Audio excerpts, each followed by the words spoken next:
Examiner का बहुत ही important question होता है कि प्रोसीजर फॉर टेकिंग कॉग्निजेंस क्या है, मजिस्ट्रेट के पास क्या पावर्स हैं कि वो मामले का संज्ञान ले सकता है। सबसे पहले हम लोग देखते हैं कि बेयर एक्ट सेक्शन 210, अगर आप BNSS खोलते हैं उसके अंदर तीन तरीके दिए हुए हैं किस किन तरीके से मजिस्ट्रेट कॉग्निजेंस ले सकता है किसी भी मैटर का। तो सबसे पहले देखते हैं, on a complaint a person can file a complaint with the magistrate. Direct person जाके मजिस्ट्रेट के सामने कंप्लेंट फाइल कर सकता है कि मेरे साथ ये घटना घटित हुई है, यानी पीड़िता का बयान सबसे ज्यादा महत्वपूर्ण होता है मजिस्ट्रेट के सामने। दूसरा तरीका क्या है, on a police report after the police investigate they can submit a chargesheet. अब दूसरा तरीका है कि सबसे पहले मजिस्ट्रेट यहाँ पे तो अपने केबिन में होते हैं, उनको तो कुछ पता तो होता नहीं है कि क्या क्राइम कमिट हुआ है, तो पुलिस सबसे पहले इन्वेस्टिगेशन करती है, चार्जशीट तैयार करती है, चार्जशीट तैयार करने के बाद मजिस्ट्रेट के सामने भेजती है। अब मजिस्ट्रेट चार्जशीट देखते हैं, उनको लगता है कि हाँ ये मैटर सही है तो वह मामले का संज्ञान ले सकते हैं, नहीं तो 226 के अंदर इस मामले को डिसमिस भी कर सकते हैं वो। अब तीसरा ऑप्शन देख लीजिए, ऑन इंफॉर्मेशन। मजिस्ट्रेट के सामने कोई क्रेडिबल इंफॉर्मेशन आता है, जैसे मान लीजिए कोई आई विटनेस था, चश्मदीद गवाह था, घटना घटित जिस वक्त हुआ घटना उस वक्त मजिस्ट्रेट के पास जाके वो बताता है यह घटना घटित हुई है, मजिस्ट्रेट को लगता है कि हाँ ये बात सही है, तो वह मामले का संज्ञान ले सकते हैं।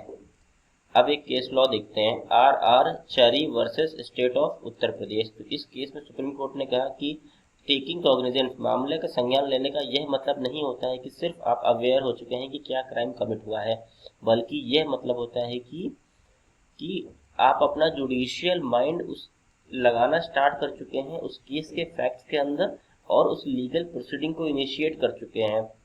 और इनिशिएट करने का मतलब क्या होता है, कोई भी लीगल प्रोसीडिंग जब मजिस्ट्रेट इनिशिएट करते हैं तो वो किस तरीके से करते हैं, ये दिया हुआ है 227 BNSS में, मतलब issue of process. Issue of process इसके अंदर होता क्या है, एक्यूज को बुलाते हैं, विटनेस को बुलाते हैं, समन भेजते हैं, वारंट इशू करते हैं मजिस्ट्रेट। तो हम लोगों ने अभी तक क्या समझा, 210। अब सेक्शन, अब डिस्ट्रिक्ट डिस्क्रिशन ऑफ मजिस्ट्रेट। अब यह डिस्क्रिशन ऑफ मजिस्ट्रेट के ऊपर होता है कि सभी कंप्लेंट को मजिस्ट्रेट बाउंड नहीं, कि जितनी भी कंप्लेंट मजिस्ट्रेट के सामने आ रही है वह उन सभी पे कॉग्निजेंस ले ले, बिल्कुल भी नहीं।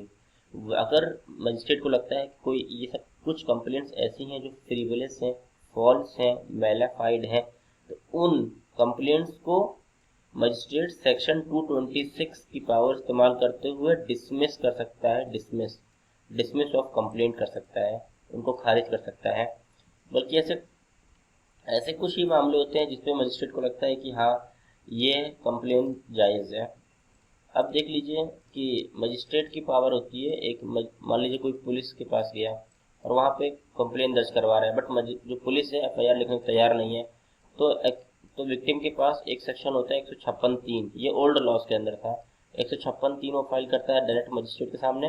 मजिस्ट्रेट फैक्ट्स सुनकर लगता है कि हाँ ये मामला सही है, तो तुरंत ही वह पुलिस को ऑर्डर इंक्वायरी करने के लिए ऑर्डर दे देंगे, तब जाके पुलिस इन्वेस्टिगेशन करेगा, चार्जशीट फ्रेम करेगा, फिर मजिस्ट्रेट का रूल वापस आ जाएगा कॉग्निजेंस लेने का। तो ये